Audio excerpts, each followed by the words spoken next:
자, 그러면 이 엔트로피 사회 이 책에서 그러면 이상 사회는 없냐 앞으로 이제 그걸 써놓은 거예요.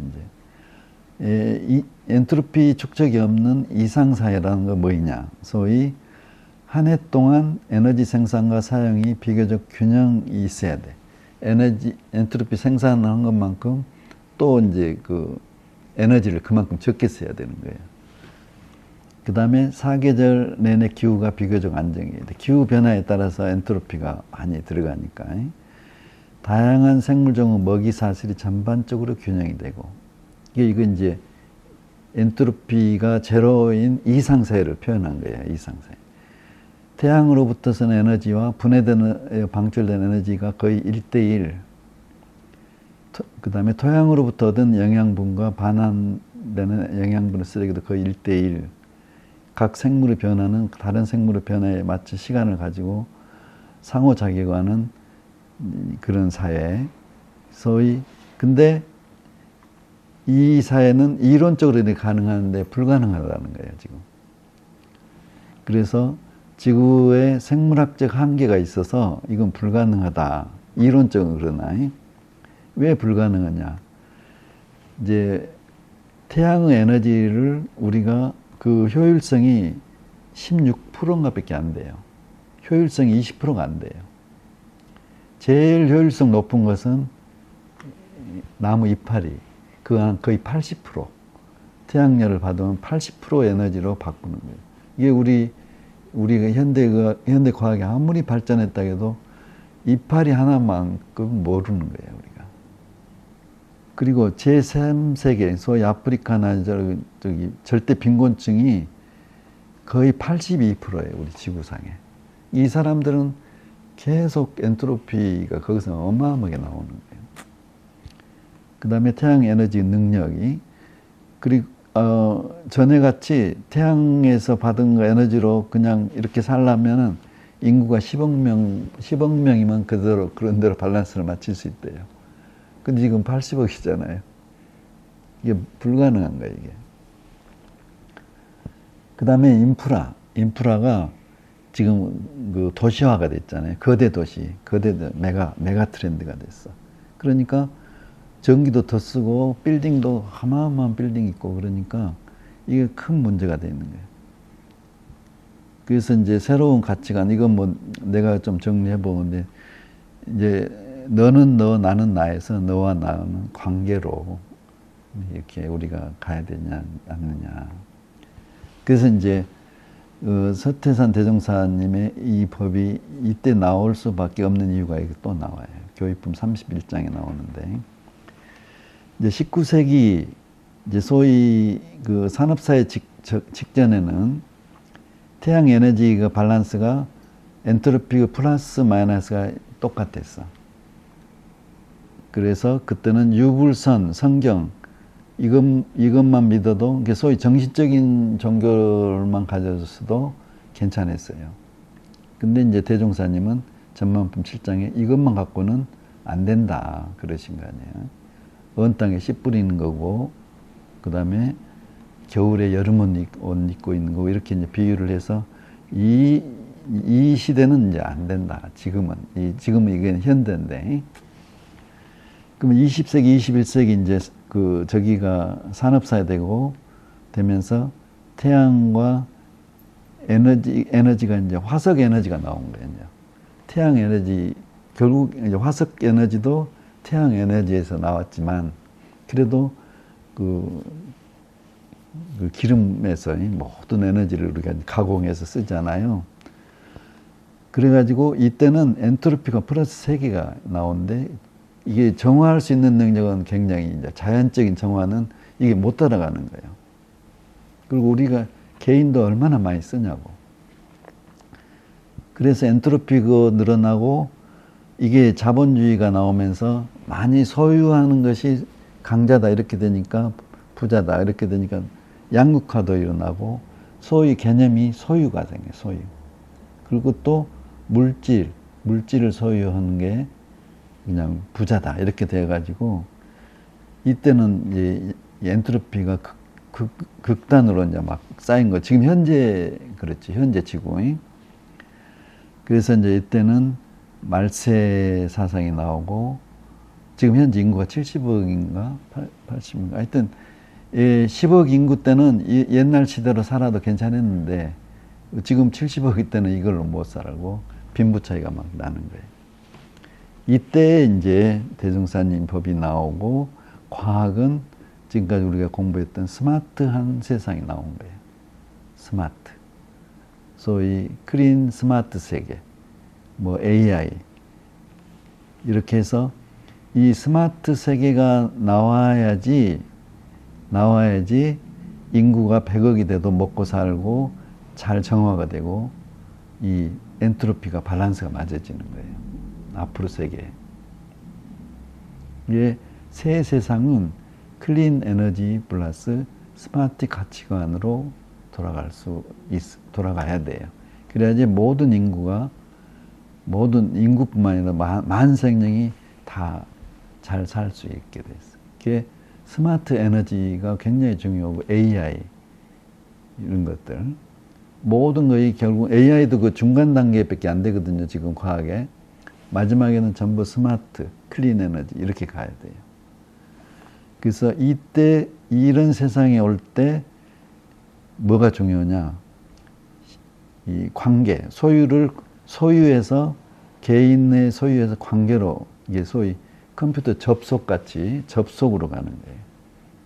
그리고 양극화가 전반 세계, 평등 세계 이렇게 가고 이때 자기 자산이라는 것은 이때는 물질, 소유를 집이나 이런 물질을 소유해야지 자산이 있는데 이때 자산은 정보하고 신용이 되는 거예요.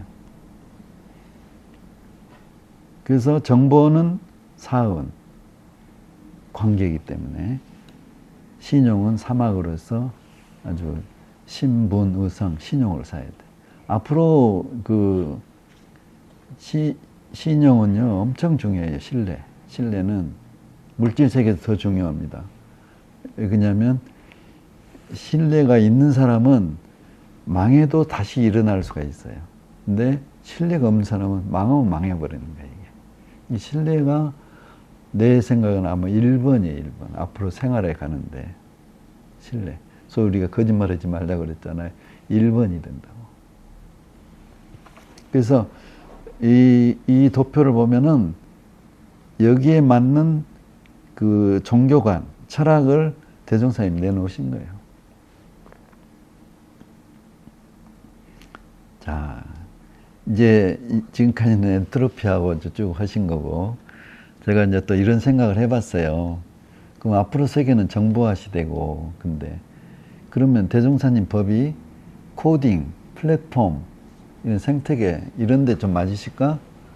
이런 생각을 또 한번 해본 거예요. 코딩, 우리 코딩 많이 쓰잖아요. 바코드, 코딩 대표적인 게 바코드가 있고 QR 코드가 있대요. 이제 바코드는 이제 그 1차원이고 이건 많이 쓰죠. 우리가 어디 들어갈 때 이거 코드, 그다음에 QR 코드는 2차원 코드, 흑백 격자 무늬로 만들었대요. 그래서 그 소위 자기 아이디잖아요. 어디에 들어갈 수 있는 코딩, 컴퓨터에게 특정 작업을 지시하는 명령어를 컴퓨터가 실행할 수 있는 언어로 바꾸는 기술이 돼요. 그러면 우리 대종사님 법은 코딩은 뭐일까? 이 생각을 내가 해봤어. 진리의 언어가 뭐일까? 거꾸로 내가 지금 계속 심신작용을 하잖아요. 그러면 허공에 어떻게 입력이 될까? 이 생각을 내가 해본 거예요. 그러면 이론상 코드지 않을까? 이 생각을 내가 해요. 왜냐면 내가 그 전에 우리 공부할 때 양자역학도 보고 뭐 수학책도 보면 양자에도 결국은 이론상으로 그 파장이 있어요. 표현이. 그래서 우리가 이렇게 말하고 이런 관계가 전부 하여튼 무슨 코드로 이렇게 입력이 될 거 아니에요. 하여튼 우리 이 허공에, 우리 마음에, 진공에. 그래서 나는 이론상 코드, 이건 이제 2차원으로 보고, 이론상이 여러 개 겹치면 김상수 이론상이 코드가 만들어지지 않을까. 이런 생각을 해봤고, 이거 이제 3차원으로 뭐 이론뿔, 우리가 이론뿔 공부했잖아요. 이게 이제 여러 개 모이면 소위 만다라는 표현이 되지 않을까 이런 생각을 했어요. 그래서 허공, 진리계, 우리 생명 같은 DNA에 입력하는 이론상 코드, 이 생각을 한번, 이건 이제 그냥 들으시면 돼. 내가 생각한 거예요. 그 다음에, 그러면 앞으로 플랫폼이라는 게 있잖아요. 플랫폼, 여러분 잘 알죠? 뭐 유튜브 하려면 유튜브 플랫폼에 들어가서 내가 거기서 뭐 하고 그러잖아요. 플랫폼. 참여자, 공급자와 소비자가 공동의 목적을 위해 연결하고 상호작용하며 가치를 창출해야 돼. 가치를 창출하는 기반 환경. 주요 개념은 아까 여기 말한 같이 연결성 및 상호작용.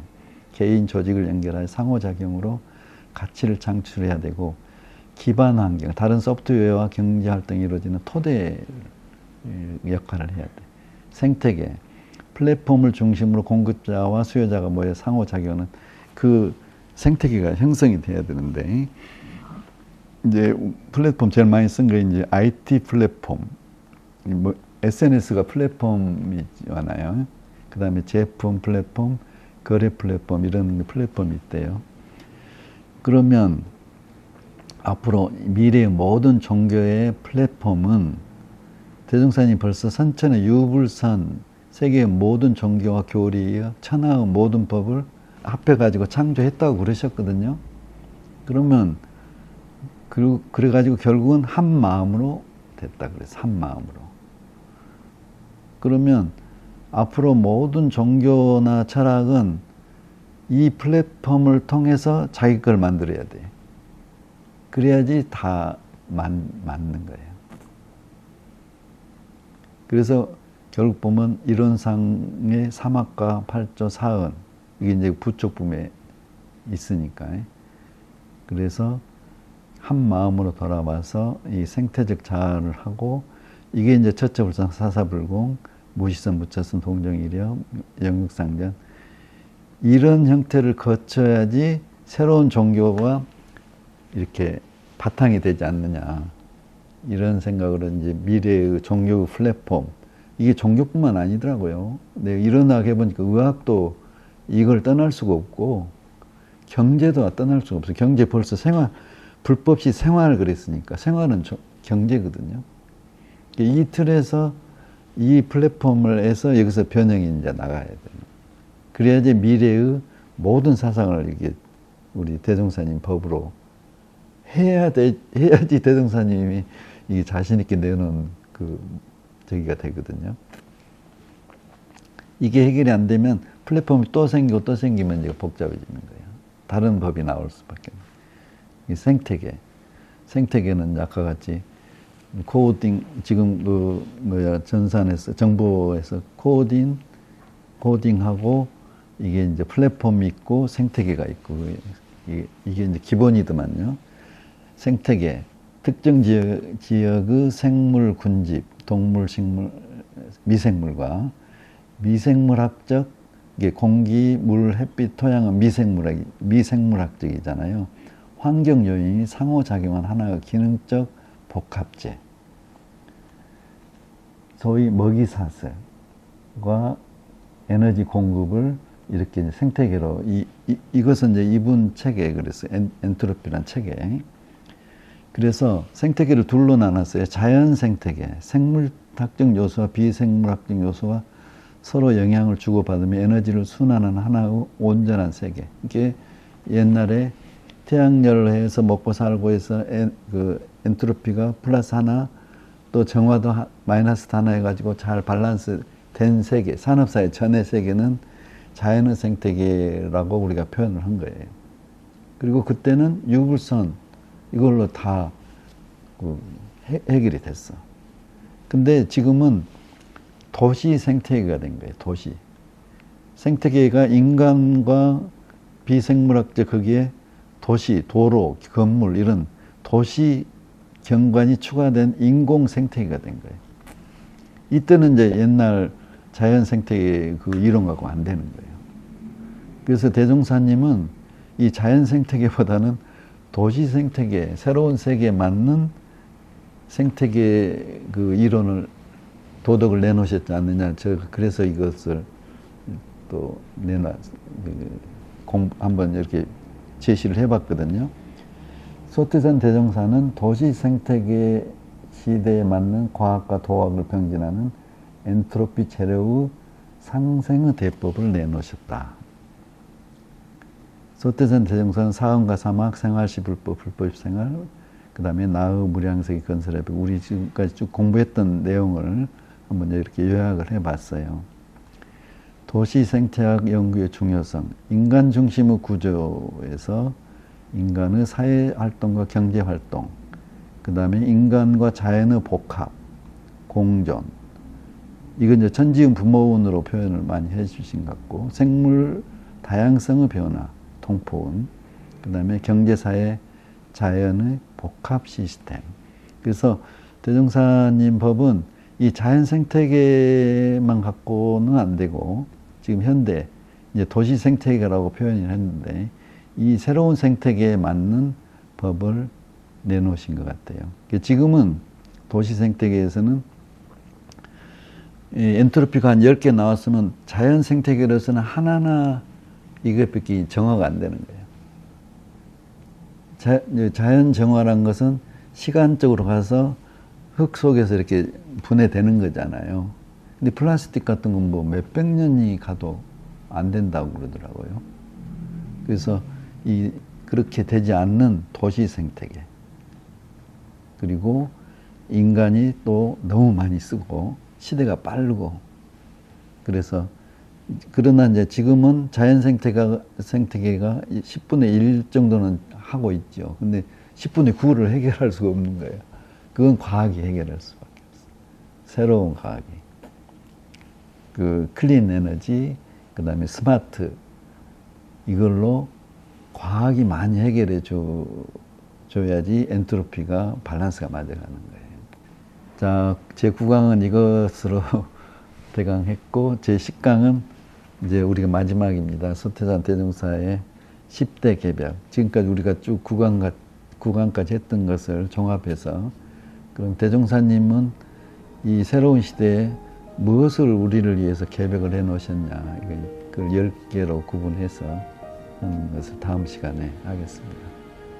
감사합니다.